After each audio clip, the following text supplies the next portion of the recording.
또 예배 나오신 여러분 주님의 이름으로 환영하며 축복합니다. 주께서 예배하신 은혜를 풍성히 베풀어 주시기를 간절히 바랍니다. 이제 오늘 이번 주부터 해서 우리 고린도전서 성경 말씀을 쭉 시리즈로 우리가 말씀을 살펴볼까 합니다. 이 고린도전서 말씀을 통해서 우리 신앙에 큰 유익이 있기를 간절히 바라는 마음입니다.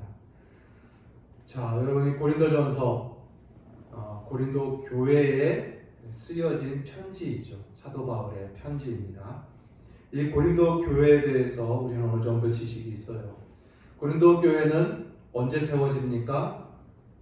사도 바울의 2차 선교 여행 때 세워지죠.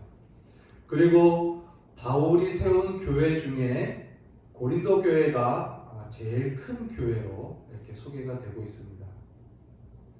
우리가 잘 알다시피 2차 여행을 할 때 아시아에서만 복음을 전하려고 했는데 주의 성령이 계속 그것을 막으시고 바울을 어디로 보냅니까? 유럽으로 건너가 유럽 첫 성이 빌립보로 가게 되잖아요. 빌립보에서 복음을 전하고 그 다음 어디로 가요? 데살로니가로 가고 데살로니가에서 또 베레아로 옮겨서 복음을 전하다가 핍박을 피하여 아덴으로 가죠. 아테네. 거기서 있다가 아테네에서 잠시 있다가 이제 간 곳이 고린도예요. 고린도 그리스죠. 고린도에 가서 누구를 만납니까? 브루스길라와 아굴라 부부를 만나죠. 그들과 함께 고린도에서 사역을 합니다.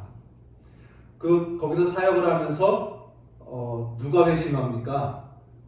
유대인의 회당의 회당을 관리하는 회당장 그리스도라는 사람이 회심을 하고 그와 그의 온 식구들이 주를 믿고 다 세례를 받는 사건이 일어나죠. 사도행전 18장에 기록이 되어 있습니다. 그러면서 유대인들이 이제 바울을 심하게 핍박을 하죠. 박해를 하죠. 근데 바울이 매우 두려움 가운데 있을 때 하나님께서 밤에 환상 중에 나타나서 바울에게 이렇게 말하죠. 바울아, 두려워하지 마. 침묵하지도 말고 말하라. 이렇게 말해요. 이 성에 내 백성이 많으니라. 내가 너와 함께하리니 너를 대적할 자가 없고 너에게 해를 줄 자가 없을 것이다. 위로를 해주셔요. 그래서 그 이후로 바울이 무려 1년 6개월을 그 고린도에 머물면서 복음을 전하죠. 이 복음을 전할 때 또 어떤 사건이 있습니다. 뭐냐면 바울이 계속 복음을 전하니까 유대인들이 이제 바울을 붙잡아서 그 당시 그 아시아 아가야죠. 그 그리스 지역의 총독 갈리오 총독의 법정으로 끌고 가죠. 바울을 끌고 가서 유대인들이 이제 고소를 해요. 그때 갈리오가 이렇게 말합니다.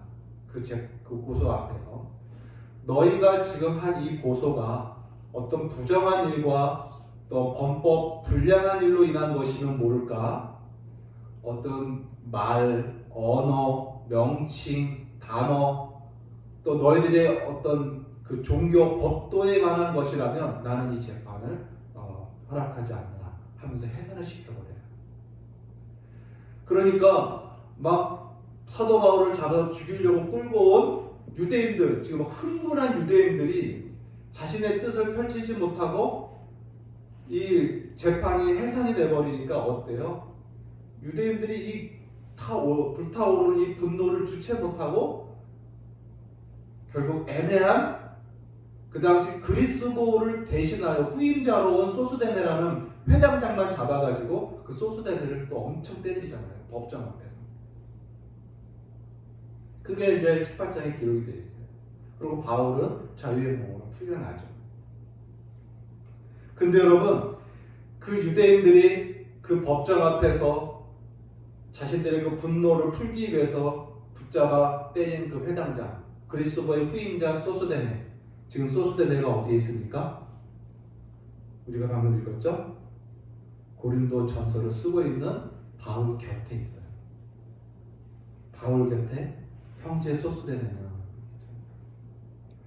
그러니까 고린도 교회 성도들이 이 편지를 받으면서 와, 그때 그리스도 회당장도 회심하고 후임자로 왔던 소스네너조차 나중에는 예수의 복음을 믿고 회심하여 심지어 바울 곁에서 유능한 사역자 지금 봉사하고 있는 이 내용을 보면서 이 고린도 교회 성도들은 어떤 마음을 갖겠어요?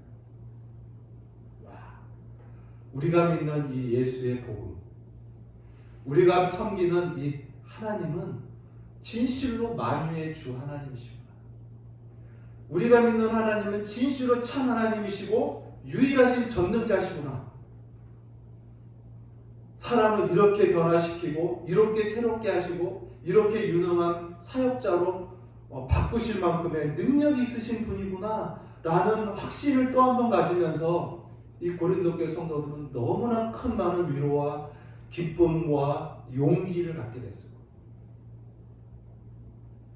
사랑하는 성도 여러분, 고린도 교회 성도뿐입니까? 우리도 마찬가지죠. 진실로 여러분, 우리가 믿는 이 복음은요, 능력이 있습니다. 저와 여러분이 믿고 따르는 이 복음은 능력이 있어요. 그림에 그려진 호랑이, 종이 호랑이가 아니에요. 복음을 많은 사람들이 그냥 무섭지도 않은 호랑이 그냥 괜히 경외하고 두려워하고 떠는 하나님으로, 복음으로 생각해요. 비실제적이라고 생각합니다. 근데 여러분, 그렇지 않습니다. 복음은요, 사람을 변화시켜요. 완전히 새롭게 하고 그의 삶뿐만 아니라 그의 인생을 전적으로 헌신시키는 능력이 복음입니다. 또 우리 하나님은 전능하셔요. 유일하신 하나님이에요. 여러분, 우리가 믿는 이 기독교의 복음, 또 우리가 믿는 이 신앙은요, 능력이 있음을 여러분 믿으시기 바라요. 우리도 동일하게 이 말씀 앞에서 또 하나님과 그의 복음의 은혜와 능력 앞에서 여러분 용기와 힘을 얻으시기 바랍니다. 기쁨을 얻으시기 바라요. 그리고 이 능력을 소유한 성도 되시기를 바랍니다. 소수되는 뿐이니까 우리가 잘 알고 있는 사도 바울. 사도 바울은 어떤 사람이에요? 처음에는 복음과 교회를 박해하고 핍박했던 사람이잖아요. 자, 인생의 목적이 교회를 없애버리는 거예요. 교회를 지금 이 지상에서 없애는 것이 그의 인생의 목적인데 결국 그가 어떻게 됩니까? 다메섹에서 예수를 만난 이후로는 교회를 해방하는 해방자가 아니라 교회를 세우는 건설자로 바뀌잖아요. 하나님의 종으로 바뀌잖아요. 이게 복음입니다. 이게 하나님의 능력이고 그리스도의 능력이에요. 여러분, 오늘날도 동일해요. 하나님은 살아계시고 복음은 능력이 있습니다. 교회 안에 하나님과 복음의 능력이 있어요. 이 교회를 섬기고 하나님을 섬기는 귀한 성도님들, 이 은혜와 이 능력과 기쁨과 용기와 힘이 여러분에게 다시 한번 불일 듯 일어나는 은혜가 있기를 간절히 바랍니다. 이제 바울이 이렇게 소스데네와 함께 편지를 쓴다고 하면서 자신을 이렇게 소개해요. 하나님의 뜻을 따라 그리스도 예수의 사도로 부름받은 나 바울은 이렇게 소개합니다. 우리가 사도 바울의 이 서신서가 여러 개가 있는데 그 서신서들을 볼 때마다 항상 사도 바울은 이런 인사말을 해요. 처음에. 그러면서 이 인사말 속에 항상 자신을 소개할 때 사도로 부름받은 것을 항상 소개합니다. 이 바울의 이 인사말 속에 자신의 소개의 내용은 빠지지 않고 들어가는 소개의 내용을 쓰는 목적이 있어요. 여러분, 이 목적을 우리는 알아야 되는데 이 목적을 크게 두 가지로 말씀드릴 수 있습니다. 첫 번째 하나는요, 모든 서신서들에 기록한 동일한 목적을 갖고 있어요. 이 하나의 목적이, 첫 번째 목적이. 그게 뭐냐면 자신은 실제로 하나님께 사도로 부름받았다라는 자신의 사도권을 주장하는 목적으로 기록이 되어 있어요. 이것은 모든 서신서의 공통된 목적입니다. 왜냐하면요, 당시에 사도 바울의 이 사도권에 대한 도전과 의심이 항상 있었습니다. 초대교회. 왜냐하면은 바울의 이 사도권의 정통성이 의심되고 도전됐어요. 이유는 뭐냐? 예수님이 살아계실 때 세운 12사도 중에 이 바울은 들어있지 않거든요. 그러니까 그 바울의 사도권에 대해서 도전이 항상 있었어요. 정통성의 문제를 제기하는 거죠. 근데 그것보다 더 도전의 요인으로 꼽는 게 뭐냐면 바울이 전하는 복음의 내용이에요. 바울이 전하는 복음의 내용이 유대인들이 받아들일 때 너무나 받아들일 수 없는 내용이에요. 뭐예요? 오직 사람은 믿음으로 구원을 얻는다. 믿음만으로 은혜로 구원을 얻는다라는 이 복음이 유대인들에게 받아들일 수 없는 거예요. 그들에게 율법이 지켜져야 되고 성전을 중심으로 신앙생활을 해야 되는데 그것과 상관없이 오직 예수를 믿는 믿음으로 십자가를 지신 예수를 믿는 믿음으로 구원을 받는다고 하니까 이 바울의 복음에 많은 도전이 되는 거예요. 가장 대적하고 도전자들이 유대인들이었고요. 또 그 원인은 이 복음은 자칫 방종주의로 빠질 수 있고 믿음으로만 구원받는다고 하니까 비윤리적인 삶으로 빠질 수 있는 위험이 있기 때문에 많은 도전이 있었습니다. 그래서 수많은 사람들이 바울이 교회를 세우고 그 교회를 떠나 다른 곳으로 선교사를 가면 그 바울이 없는 교회에 들어와서 바울이 전한 복음을 다 훼손시키는 거예요. 바울이 전한 복음은 온전한 복음이 아니다. 다시 율법을 바르게 따라야 되고 할 수만 있다면 너희들이 할례를 받아서 아브라함의 혈통의 복을 이어받아야 된다. 이런 잘못된 복음을 계속 전하니까 또 바울이 없는 교회에서는 그 복음을 듣고 또 혼미해지는 거예요. 바울이 다른 교회, 다른 데서 사역하면서 그 교회들의 소식을 들으면서 마음이 무너지는 거죠. 그래서 부득불 바울은 자기 자신의 권위를 위해서가 아니라 자신이 전한 복음이 참복음이라는 것을 보존케 하기 위해서 부득불 자신의 사도권의 정통성을 주장할 수밖에 없었던 거예요. 이게 첫 번째 목적입니다. 자신이 사도로 부름받았다는 걸 항상 소개해요. 두 번째 목적은 이제 그 편지를 받는 각 교회의 상황과 형편에 따라 조금씩 다른 목적을 두고 있습니다. 우리가 오늘 고린도 교회의 편지를 쓰면서 사도 바울이 그 교회 상황과 형편에 맞게 의식하여서 자신의 부르심을 쓴 그 두 번째 목적을 우리가 좀 더 이제 생각해 볼 필요가 있는 거죠. 오늘 바울은 이렇게 1절과 2절을 보면 하나님의 뜻을 따라 그리스도 예수의 사도로 부름받은 나 바울과 형제 소수대는 고린도에 있는 하나님의 교회 곧 그리스도 예수 안에서 거룩하여지고 성도라 부르심을 받은 자들과 또 각처에서 우리 주 곧 그들과 우리 주 대신 예수 그리스도 이름을 부르는 모든 자들에게 하나님과 그 예수 그리스도의 안에서 예수 그리스도로부터 은혜와 평강이 있기를 원하노라 이렇게 인사를 합니다. 여러분 바울은 지금 이렇게 말하고 있는 것 같아요.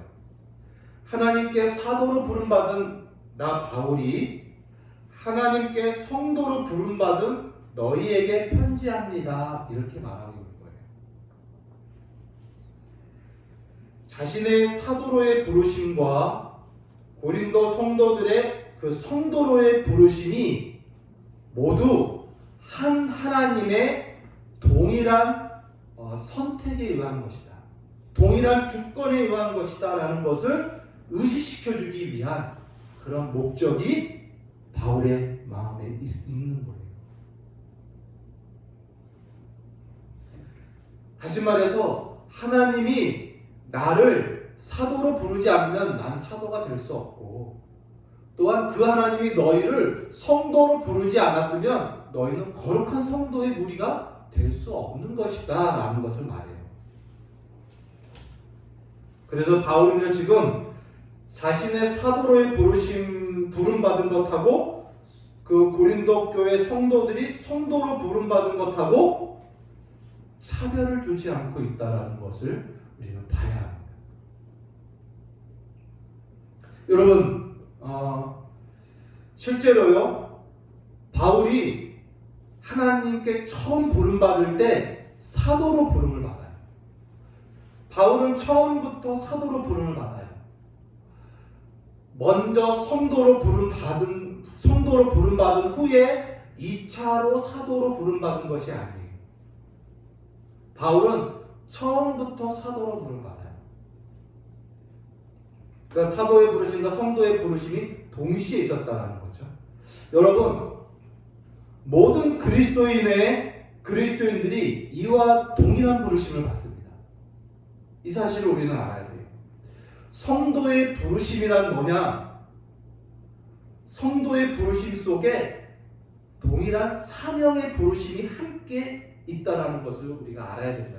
우리는 함께 그 부르심을 받는다라는 거예요. 여러분, 오늘 성도로 부르심을 받은 너희다라고 되어 있는데, 성도로의 부르심이 뭡니까? 오늘 뭐라고 나왔어요? 그리스도 예수 안에서 거룩하여지고, 그리고 성도 거룩한 무리라 부름받은 너희들, 이렇게 되어 있잖아요. 그러니까 성도로의 부르심에는요, 뭐냐면 거룩해지는 부르심이에요. 부르심을 받을 때 내가 거룩해집니다. 거룩함을 받습니다. 그리고 거룩함을 받은 나는 받은 그 거룩함대로 계속 거룩하게 살아갈 것으로서의 부르심을 받은 거예요. 그러니까 여러분, 성도의 부르심은 뭡니까? 내가 거룩함을 받고 앞으로 계속 거룩한 삶을 사는 사명으로의 부르심을 받은 겁니다. 이게 성도의 부르심이에요. 그러니까 성도라는 건요, 그냥 사명 없는 회중을 의미하는 게 아닙니다. 성도는 그냥 직분 없는 그냥 다수의 무리들, 이런 의미가 아니에요. 성도는 바로 거룩함을 받고 그 받은 거룩함을 계속 보존하고 유지하며 거룩하게 살아갈 사명을 받은 자들이 성도입니다. 그러니까 바울은요, 사도로 부름받은 나 바울이 성도의 사명으로 받은 너희에게, 부름을 받은 너희에게 편지하노니, 이런 거예요. 오늘 바울은요, 이것을 자신도 의식하고 이 편지를 받은 성도들에게도 의식시켜주고 싶은 거예요. 사도의 부르심과 성도의 부르심은 동일하다. 동일한 가치, 부르심의 가치, 동일한 가치를 갖고 있다라는 것을 가르치고 있어요. 뿐만 아니라 이 부르심이 뭐래요? 하나님의 뜻을 따라 부름을 받았다라고 해요. 이 부르심은 자신이 사도로 부르심 받은 건 하나님의 뜻을 따르는 거예요. 자기 뜻도 아니고 옆에 있는 사람의 뜻으로 되니까 사도가 된 것도 아니라 오직 하늘의 하나님의 뜻으로, 전적인 그의 주권과 은혜로 내가 사도가 되었다라는 걸 이야기하는 거예요. 그러니까 내가 사도가 될 만한 자질이 나에게 있어서 된 것이 아니라 전적인 하나님의 은혜와 뜻이라는 거죠. 그래서 이 사도의 부르심 앞에 자기 자신을 자랑할 게 없어요. 자기 자신을 높일 게 없는 거예요. 바울뿐입니까?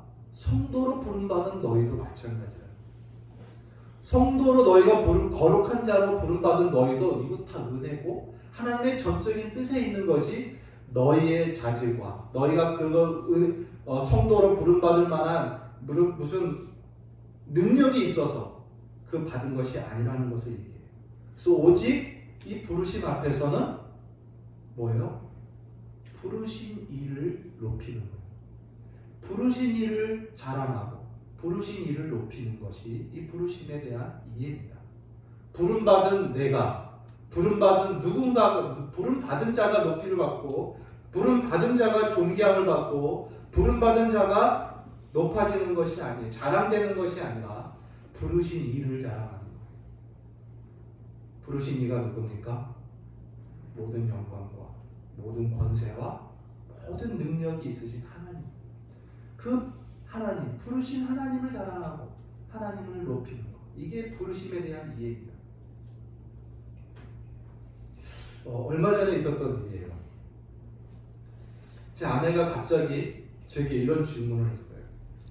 여보, 당신 나중에 은퇴하면 어떻게 할 거야? 이렇게 질문하는 거예요. 근데 갑자기 무슨 말이야? 그래서 당황스러웠죠. 무슨 말이야? 그러니까 이렇게 말해. 아니, 당신이 은퇴하고 나면 뭐 본 교회에 있을 수도 있고 다른 교회에 갈 수도 있는데 꼭 다른 교회에 가면 당신은 그 사람들 앞에서 당신을 뭐라고 소개할 거야? 라고 하는 거예요. 좀 당황스러웠죠. 생각지도 못했던 질문이니까.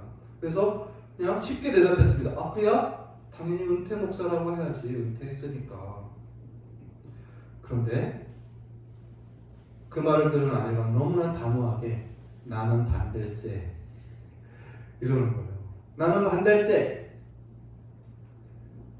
왜 무슨 뜻으로 반대하냐고 내가 당황했고 그때는 좀 황당했습니다.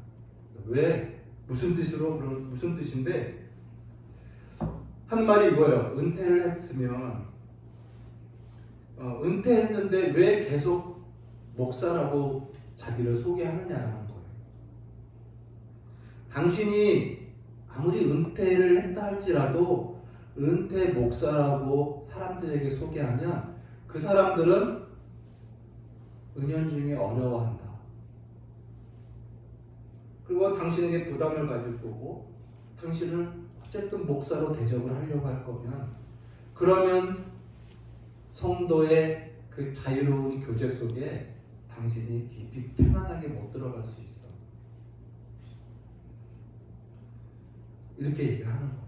그래서 저는 뭐 이해가 가지만 한편은 너무 지나치다는 생각이 들었어요. 근데 아내가 또 조금 단호하게 이렇게 얘기를 하는 거예요. 당신은 계속 목사라고 불리고 싶은 마음이 있는 것 같아. 목사로 계속 대접받고 싶은 마음이 있는 거 아니야? 딱 이러는데 그러면서 옳지 않아 이러는 거예요. 제가 매우 언짢았어요. 순간. 그래서 내가 대접받겠다고 그런 것이 아니라 무슨 대접은 무슨 대접? 대접이 아니라 은퇴한 목사라는 걸 굳이 숨길 필요가 있어. 그냥 솔직하게 얘기하는 것 뿐이지 그걸 숨기는 게 더 웃기잖아 하면서 제가 말을 마쳤습니다. 아내의 말과 아내의 그 내용이 좀 언짢았어요. 그러면서 너무 지나치게 생각하는 것 같다라고 제가 정리를 했습니다. 그런데요, 나중에 가만히 생각해봤어요. 다시 생각해봤어요. 그랬더니 아내 말이 맞는 것 같다라는 결론을 내렸어요. 여러분 우리 기억나십니까? 우리 교회에 작년에 남자 성도님들만 중심으로 약 6주간의 금요 제자훈련 시간에 직분론을 우리가 공부했잖아요. 기억나시죠? 직분이 뭐라고 배웠습니까? 직분은 그 사람의 신분적 호칭이 아니라 사역적 호칭이라고 우리가 배웠잖아요. 그러니까 목사와 장로, 집사 이것은요 그 사람의 신분을 부여하는 이름이 아니라 그 사람이 해야 할 사역의 권한과 책임을 부여하는 호칭이라고 우리가 배웠어요. 그것을 규정해주는 이름이라고 배웠어요. 그리고 목사와 장로와 집사는 교회의 항존직이라고 배웠죠. 이 항존직이 무슨 의미입니까? 항상 존재해야 할 직분인데 언제까지요? 예수님이 재림하실 때까지. 예수님이 재림하기까지 이 땅에 존재하고 남아있는 교회들에게 목사와 장로와 집사의 직분이 항상 존재해야 된다. 이런 의미인 거죠. 주님이 재림하면 직분은 필요가 없는 겁니다. 그래서 이 직분 항존직이라는 것은 그 사람의 종신직이 아니라는 것을 우리가 배웠어요. 항존직과 종신직은 다른 거예요. 한 번 목사가 영원한 목사, 한 번 장로가 영원한 장로의 종신적인 개념이 아니라고 우리는 배웠죠. 그래서 이 사람이 그 직분, 그 사명을, 권한과 책임을 다 했으면 한마디로 은퇴죠. 은퇴를 했으면 굳이 그 직분의 이름이 계속 그 사람에게 불려질 필요는 없을 수 있다라는 거예요. 그렇죠? 그래서 장로가 은퇴를 했으면 은퇴 장로라고 물론 부를 수 있지만 은퇴 장로로 있을 것이 아니라 본인이 은퇴 장로로 있을 것이 아니라 이제 봉사직이 없는 그냥 성도로 봉사직 없는 일반 교인으로 있는 것이 더 옳을 수 있다라는 생각을 우리가 하게 됩니다. 마찬가지로 목사도 은퇴를 했으면 물론 은퇴를 본교회에서 은퇴해서 본교회에서 어떤 행정적인 사역이나 이런 거 못하고 안 하더라도 거기서 은퇴를 했지만 그런 목사의 직무 가운데 설교를 한다든지 상담을 한다든지 또 성례를 집례한다든지 하는 일을 계속 한다면 어디선가 계속 한다면 목사라는 호칭이 의미가 있겠지만 그런 모든 사역들을 다 내려놓고 안 하고 있는 상황에서 굳이 목사라는 호칭이 있을 필요가 있을까라는 생각을 또 해보게 되는 거예요. 요점은 이거예요. 우리의 부르심이라는 것이 그게 성도의 부르심이든 아니면 각양의 그런 직분의 부르심이든 간에 그 부르심 그 자체가 자랑될 것은 없다라는 거예요. 부르심 받은 그 사람이 높임을 받고 그 사람이 자랑될 것이 아니라 부르신 이가 높임을 받고 부르신 이가 자랑되어야 할 것을 우리는 알아야 되는 거예요. 왜냐하면 이 모든 부르심은 그 사람에 의해서 된 것이 아니라 전적인 하나님의 주권적 뜻에 의해서 그리고 전적인 하나님의 은혜로 주어진 것이기 때문에 높아지고 교만할 것이 전혀 없는 거예요. 그래서 여러분 부르심은 특권이 아니라는 것을 오늘 이 사도 바울의 신앙의 사상 속에서 우리가 배울 수 있습니다. 부르심은 특권이 아니에요. 특권 의식을 가질 수가 없는 거예요. 우리는요 교회 안에서뿐만 아니라요 또 세상 밖에서도 신자들이 이런 좀 묘한 특권 의식을 갖는 경우를 좀 보게 됩니다. 종종 예수를 믿는 기독교인들이요 자신이 교인이라는 이유로 구원받았다라는 이유로 자신이 특별한 성도라는 이유로요 세상 앞에서 묘한 특권 의식을 갖는 것을 봐요. 세상에 대해서 특권 의식을 갖고 있어요. 나는 구원받았고 저들은 구원받지 못했다라는 태도. 저들은 택함받지 못했다라는 태도예요. 그래서 은연중에 특권 의식을 갖게 돼요. 저들은 업신여기고 저들에 대해서 마음이 다 쏠리지가 않고 마음이 너무나 자연스럽게 잘 닫히고 무시하고 저들에 대해서 경계하고 심지어 저들을 쉽게 미워하고 하는 이런 태도가 우리 성도들에게 있어요. 세상 앞에서 부름받았다는 이유로 특권 의식을 갖는 경우가 있다. 이것도 옳지 않아요. 세상 앞에서 특권적 자세를 갖는 게 아니라 오히려 부르신 이의 은혜와 부르신 이의 그 높으신 주권의 뜻 앞에 우리는 겸손을 배우고 동일하게 부름 받아야 할 저들을 향해서 긍휼히 여기고 더 겸손하고 온유한 심령으로 그들을 대하고 섬기는 자세가 우리 신자들에게 있어야 돼요. 오늘 여기서 고린도에 있는 하나님의 교회로 부름받았다라고 하죠. 하나님의 교회. 여러분 교회라는 단어가 헬라어로 에클레시아라는 단어잖아요. 에클레시아라는 단어가 무슨 의미냐면 많은 고대 문학 작품에도 많이 나와요. 에클레시아는요 호출된 사람, 불려진 사람 이런 의미예요. 그러니까 뽑힌 사람 이런 뜻입니다. 이게 에클레시아. 그러니까 하나님이 이 세상으로부터 부른 자들이 이게 교회예요. 세상으로부터 호출한 자들의 모임, 세상으로부터 뽑힌 받은 자들의 모임이 교회예요. 그래서 부르심은요, 부르신 하나님에 의해서 부름받은 자들이 그 부르심의 은혜에 부응하여 마땅한 반응으로써 예수의 이름을 동일하게 부르게 되는 거예요. 예수의 이름을 주님으로 부르는 행위는 내가 하나님으로부터 부름받았다라는 증거로서 나오는 응답인 거예요. 그래서 오늘 여기서 또 성도로 부르심을 받은 자들과 또한 각 처에서 예수를 주라 부르는, 그의 이름을 부르는 모든 자들에게 이렇게 표현이 되어 있는 거예요. 그러므로 여러분, 우리 하나님은요, 세상 누구라도 얼마든지 부르실 수 있는 분이에요. 바리새인들 앞에서 예수님이 하신 말씀이 뭡니까? 세례 요한이 한 말이 뭡니까? 저 돌멩이들로도 아브라함의 자손을 만들 수 있는 분이라고 말하잖아요. 하나님은요, 세상 누구라도 얼마든지 부르실 수 있는 만유의 주 되시는 분이에요. 그 부르심에 의해서 나오지 못할 자가 없어요. 다 나옵니다. 그러므로 여러분, 그 부름받은 이 교회들은 세상에 대해서 경계심을 가져서 나옵니다. 또한 이웃 교회들에 대해서도 마찬가지예요. 이웃 교회에 대해서 경계하고 이웃 교회 성도들에 대해서 좀 거리를 두는 이런 마음도 옳지 않습니다. 우리 교회라는 울타리를 치는 것, 다른 교회와 비교하는 것, 다른 교회를 비방하는 것, 그 성도들을 비하하는 것, 이런 태도도 옳지 않습니다. 우리 모두가 이 부르심 앞에, 한 하나님의 부르심 앞에 직분자든 직분을 없는 자든 사도든 일반 성도든 다 주 안에서 함께 교제하며 연합할 수 있는 그 모임으로 부름을 받았다는 거예요.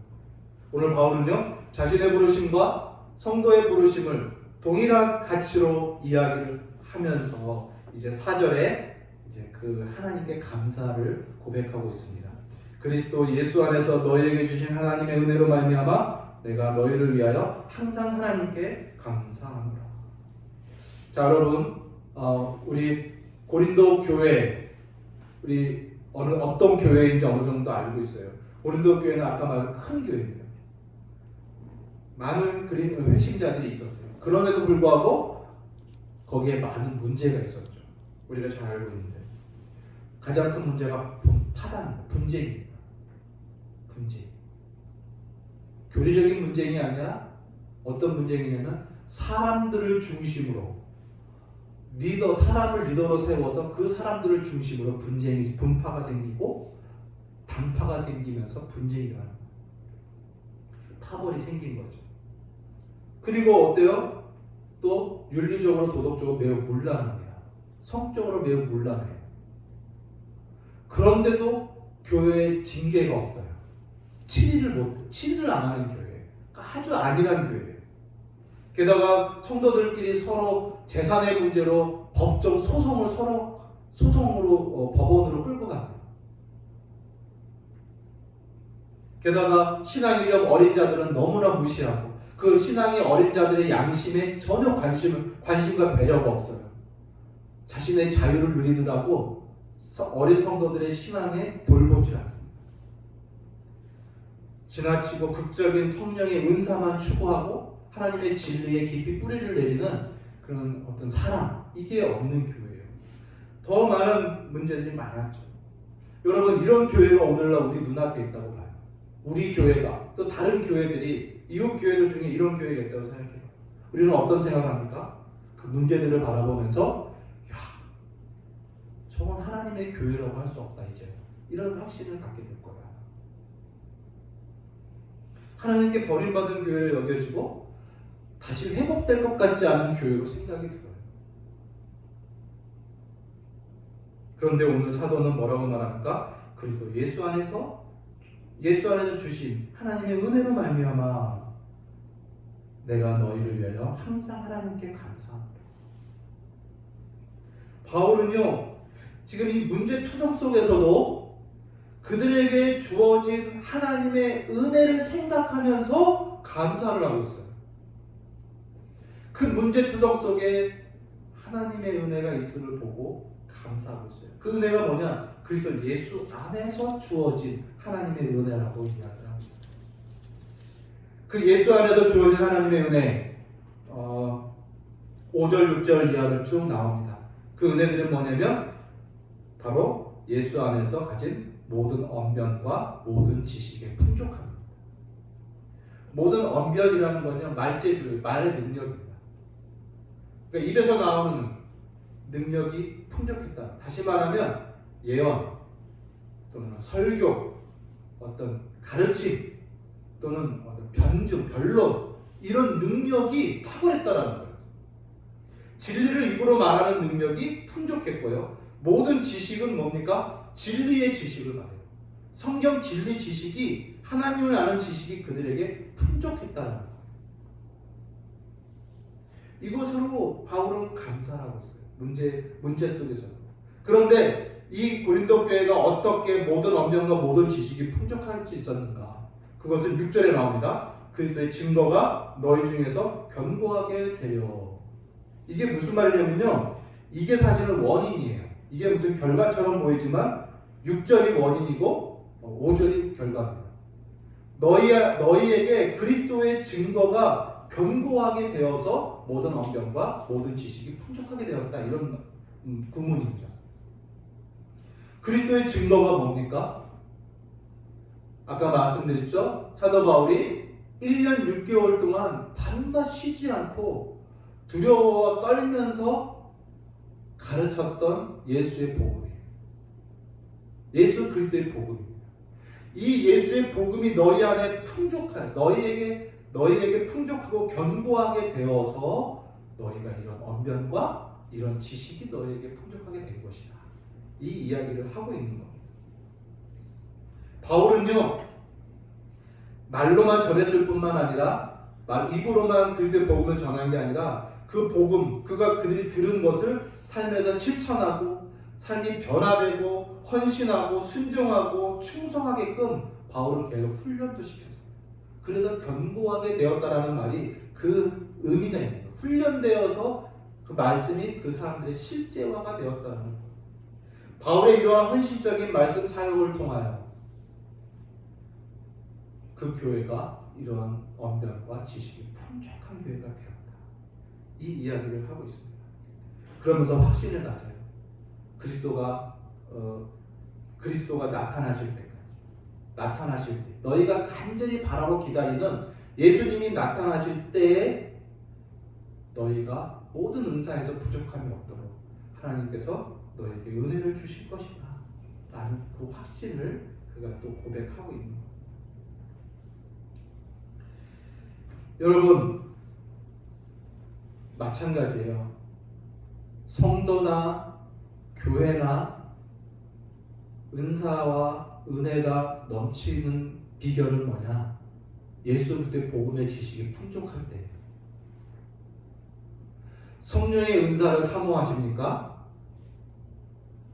논리적이고 변론을 잘하고 지식이 풍족하기를 원하고 다른 성령의 물론 어떤 권능의 은사를 원하십니까?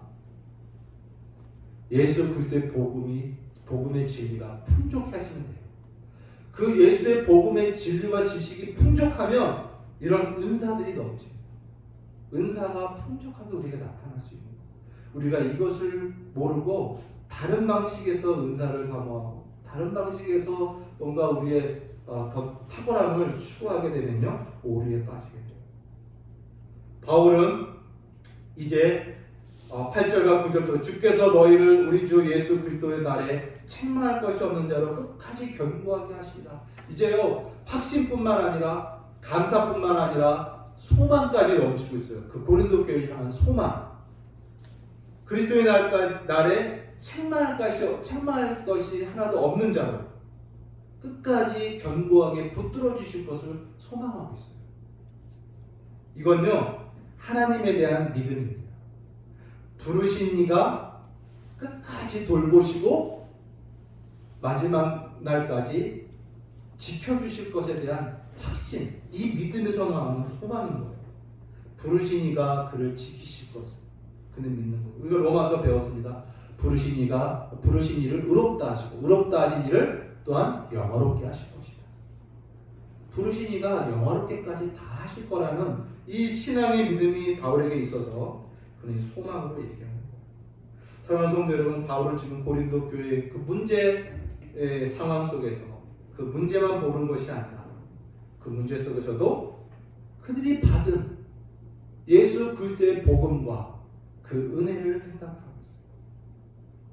그 진리를 생각하면서 교회를 바라볼 때 확신이 넘치고 감사가 넘치고 소망이 넘치는 거예요.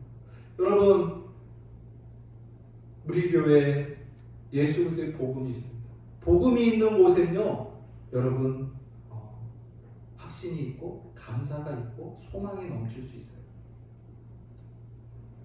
바울은 이 소망이 넘쳐서 다시 한번 9절을 이야기하고 있어요. 너희를 불러 그의 아들 예수 그리스도 우리 주와 더불어 교제하게 하시는 하나님은 미쁘시도다. 미쁘시도다가 뭐예요? 신실하시도다. 결국 9절은 너희를 불러, 너희를 부르신, 너희를 성도로 부르신 그 하나님이 그리스도 예수와 영원히 또 지금도 교제하게 하시도록 부르신 그 하나님은 신실하시다. 이걸 부르는 말씀하는 겁니다. 여러분, 하나님은요 사람이 아니에요. 일구이연하지 않습니다. 상황에 따라 변개하고 취소하시는 분이 아니에요. 우리처럼 능력이 없으신 분도 아닙니다. 하나님은 전능하셔서 그가 하신 모든 것을 반드시 지키셔요. 하나님은 자신을 부인할 수 없어요. 자신의 신실하심을 부인할 수 없어요. 부르신 자를 끝까지 견고하게 보존해 가십니다. 하나님의 책임하에 저와 여러분은 끝까지 보존될 거예요. 이게 미쁘시다는 거예요. 하나님이 이러한 분이다. 그리고 그리스도의 날까지 책망할 것이 없는 자로 우리를 세우시기 위하여 그 마지막 날 책망할 것이 없는 자로 세우시기 위하여 우리 하나님은 지금 우리 미리 책망하십니다. 지금 미리 우리를 훈계하십니다. 미리 우리를 훈련하셔서 우리의 죄악을, 우리의 허물을, 우리의 악습을 미리 고치십니다. 회개하게 하시고 순종하게 하셔요. 그래서 마지막 날 책망할 것이 없는 자로 우리를 인도해 가십니다. 그게 주님의 우리의 인도하십니다. 하나님은 성도들을, 부르신 성도들을요 온전케 하시는 일에 완전히 전념하십니다. 하나님의 그 전념하심 속에 저와 여러분이 들어가 있습니다. 말씀을 맺습니다. 교회 안에서뿐만 아니라 이 사회에도 마찬가지입니다. 너무나 팽배하게 퍼져 있는 것이 되게 특권의식. 특권의식이라는 게 아주 묘하게 우리에게 스며 있어요. 스스로를 구별하려는 욕심이죠. 스스로를 좀 높이려고 하는 욕구입니다. 그러나 오늘 이 부르심 앞에, 은혜로 부르심을 받았다는 것 앞에 우리는 겸손함을 배워야 되고 그 부르심의 신실하심을 생각하면서 항상 감사해야 됩니다. 하나님의 부르심의 은혜가 크고 그 부르심의 능력이 있으므로 여러분, 저와 여러분은 안전합니다. 우리를 부르신 하나님이 성실하셔서 우리의 부르심을 완전하게 해주실 거예요. 이 부르심을 생각하고 온전히 겸손하며 감사하시기를 바랍니다. 끝까지 우리를 지키실 하나님을 생각하며 소망이 넘치는 귀한 교회, 귀한 성도 되시기를 주의 이름으로 간절히 소원합니다. 기도하겠습니다. 참 좋으신 하나님, 은혜와 사랑 감사합니다. 우리가 우리의 부르심이 무엇인지 생각하고 또 앞으로 부르심에 대해서 배우면서 우리의 신앙이 겸손하고 또 감격하며 감사하는 신자로 살게 하여 주시고 우리 교회도 더욱더 겸손함으로 섬기며 살아가는 교회가 되게 도와주시옵소서. 예수님의 이름으로 감사하며 기도합니다.